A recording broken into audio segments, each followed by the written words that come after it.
ఇక డీటెయిల్స్ చూస్తే సీఎం జగన్ పై దాడి ఘటనలో నిందితుడు మైనరా మేజరా, అతనే చేశాడా చేయించారా, ఆకతాయితనంతో చేశారా, హత్య కోసమే రాయి విసిరారా, ఇలా అనేక అనుమానాలు వ్యక్తమవుతున్నాయి. ఈ ఘటనలో వేముల సతీష్, వేముల దుర్గారావులను A1, A2లుగా కేసు నమోదు చేసినప్పటికీ అధికారికంగా వెల్లడించకపోవడంతో సస్పెన్స్ కొనసాగుతుంది.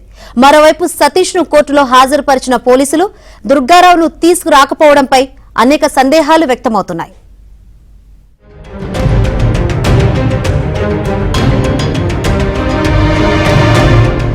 రాష్ట్ర వ్యాప్తంగా సంచలనం సృష్టించిన జగన్ పై రాయిదాడి కేసు ఘటనలో కేసు విచారణ కూడా అనేక సంచలనాలకు కేంద్రంగా మారుతోంది.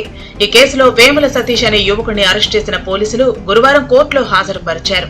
అయితే A2గా ఉన్న వేముల దుర్గారావును కోర్టులో ప్రవేశపెట్టకపోవడం పైన అనేక అనుమానాలు కలుగుతున్నాయి. ఈ నెల 13వ తేదీ సిద్ధయాత్రలో భాగంగా జగన్మోహన్ రెడ్డి విజయవాడ తూర్పు, సెంట్రల్ నియోజకవర్గాల్లో ర్యాలీలు నిర్వహించారు. సింగ్ నగర్ లో స్థానిక వైసీపీ అభ్యర్థి వెల్లంపల్లి శ్రీనివాసరావుతో కలిసి జగన్ యాత్రను కొనసాగిస్తుండగా జనం మధ్యలో నుంచి ఓ రాయి వేగంగా వచ్చి జగన్ నుదురుకు గీసుకుంటూ పక్కనే ఉన్న వెల్లంపల్లి శ్రీనివాసరావు కంటికి తగిలి గాయాలయ్యాయి. అయితే ఈ దాడి ఘటన వెనుక చంద్రబాబు ఉన్నారంటూ వైసీపీ నేతలు వరుసపెట్టి మీడియా ముందుకు వచ్చి ఆరోపణలు చేశారు. దీంతో రాష్ట్ర వ్యాప్తంగా రాజకీయం రచ్చ ప్రారంభం కావడంతో ఎన్నికల సంఘం కూడా ఈ ఘటనపై ఆరా తీసింది. ఈ ఘటన జరిగిన నాటి నుంచి వందల సంఖ్యలో వీడియోలను పోలీసులు పరిశీలించారు. ఆ మార్గంలో ఉన్న సీసీ కెమెరాలను క్షుణ్ణంగా చూసి అనేక మంది అనుమానితులను అదుపులోకి తీసుకుని విచారించి పంపారు. అయితే సింగ్ నగర్ వడ్డెర కాలనీకి చెందిన 5 మైనర్లను పోలీసులు అదుపులోకి తీసుకుని ప్రశ్నించారు. వారిలో వేముల సతీష్ అనే యువకుడు జగన్ పై రాయి విసిరినట్టుగా నిర్ధారించుకుని అతనిపై కేసు నమోదు చేశారు. అతను ఇచ్చిన సమాచారంతో బంధువైన వేముల దుర్గారావును కూడా పోలీసులు అరెస్ట్ చేశారు. అయితే వేముల దుర్గారావు టీడీపీ కార్యకర్తగా ఉండటం, స్థానిక టీడీపీ అభ్యర్థి బొండా ఉమ్మతో తిరుగుతుండటంతో ఈ ఘటన వెనుక బొండా ఉమ్మ ఉన్నారనే ప్రచారానికి వైసీపీ నేతలు తెరలేపారు. అయితే సతీష్, దుర్గారావులను వివిధ రూపాలలో విచారించిన పోలీసులు ఈ దాడి ఘటనలో వీరిద్దరి పాత్ర తప్ప ఇతరుల ప్రమేయం లేదని ఒక నిర్ధారణకు వచ్చినట్లు సమాచారం. దీంతో A1 గా వేముల సతీష్, A2గా వేముల దుర్గారావులను చేర్చారు. విజయవాడ మెట్రోపాలిటన్ మెజిస్ట్రేట్ కోర్టులో 2 నిందితులను హాజరుపరుస్తారని అందరూ భావించారు. అయితే A1 గా ఉన్న వేముల సతీష్ ను మాత్రమే హాజరుపరిచారు.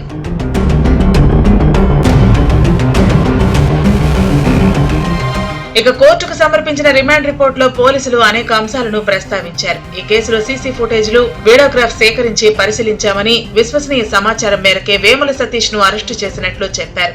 A1 గా వేముల సతీష్ కుమార్ ను, A2గా వేముల దుర్గారావు ప్రేరేపించారని, సీఎం ను హతమార్చడానికి పదునైన కాంక్రీట్ రాయిని విసిరినట్లు రిపోర్టులో పేర్కొన్నారు. జనం మధ్యలోనే ఉండి రాయిని విసిరి నడుస్తూ వెళ్లిపోయారని, కుట్రతో ముందస్తు ఒప్పందం ప్రకారం గురిపెట్టి మరీ జగన్ తలపైకి బలంగా రాయిని విసిరినట్లు తమ విచారణలో తేలిందన్నారు. అయితే నిందితుడి తరపు న్యాయవాది కునుకు రాజశేఖర్ తన వాదనలు వినిపించారు. ఆరోపణలు ఎదుర్కొంటున్న సతీష్ మైనర్ అని, నిందితుడి ఆధార్ కార్డు పరిగణలోకి తీసుకోవాలని కోరారు. సతీష్ అనే వ్యక్తి నేర చరిత్ర కలిగిన వ్యక్తి కాదని, సతీష్ ఒక ఆకతాయి మాత్రమేనని కోర్టుకు విన్నవించారు. దండలో కట్టిన తీగ జగన్ కు గీసుకుని ఉంటుందని, ఆయన రాయితో కొట్టినంత మాత్రాన 307 సెక్షన్ కింద హత్యాయత్నం కేసు ఎలా పెట్టారని, ఇతర కేసుల్లో కూడా ఇలాగే పెట్టారా అని పోలీసులను ప్రశ్నించారు. వేముల సతీష్ కుమార్ ని కోర్టులో ప్రొడ్యూస్ చేయడం జరిగింది. ఈ కేసులో పోలీసు వారు 307 అటెంప్ట్ టు మర్డర్ కింద కేసు నమోదు చేయడం జరిగింది. కుట్ర, ఎవిట్మెంట్, 107, 120B IPC కేసులు కూడా పొందుపరచడం జరిగింది. ఈ కేసు 307 ఎట్టి పరిస్థితుల్లో వర్తించదు. ముఖ్యమంత్రి స్థాయి వ్యక్తికి ఈ సతీష్ కుమార్కి ఏ విధమైన శత్రుత్వం లేదు కాబట్టి ముఖ్యమంత్రి గారిని అంతమొందించడానికి అంత అవసరం ఏమీ లేదు ముద్దాయికి అని మేము వాదించడం జరిగింది.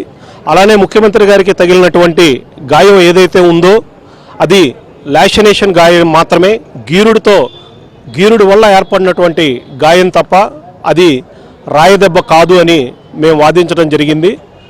అలానే ఈ సంఘటన తర్వాత ముఖ్యమంత్రి గారు ఏ విధమైనటువంటి ఆరోగ్య ఇబ్బందులు లేకుండా తన యాత్రని కంటిన్యూ చేశారు కాబట్టి అది మరణానికి దారి తీసేటువంటి గాయం కాదు అని మేము కోర్టు వారికి విజ్ఞప్తి చేసి, దీన్ని 307 వర్తించదు కనుక పోలీసు వారు తీసుకొచ్చినటువంటి రిమాండ్ అభ్యర్థనని తిరస్కరించవలసిందిగా మేము కోర్టు వారికి విజ్ఞప్తి చేయడం జరిగింది.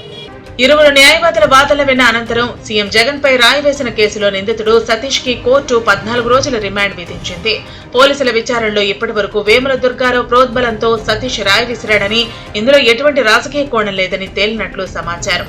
అయితే పోలీసులు కేసు వివరాలను అధికారికంగా వెల్లడించకపోవడంతో సందేహాలు వ్యక్తమవుతూనే ఉన్నాయి.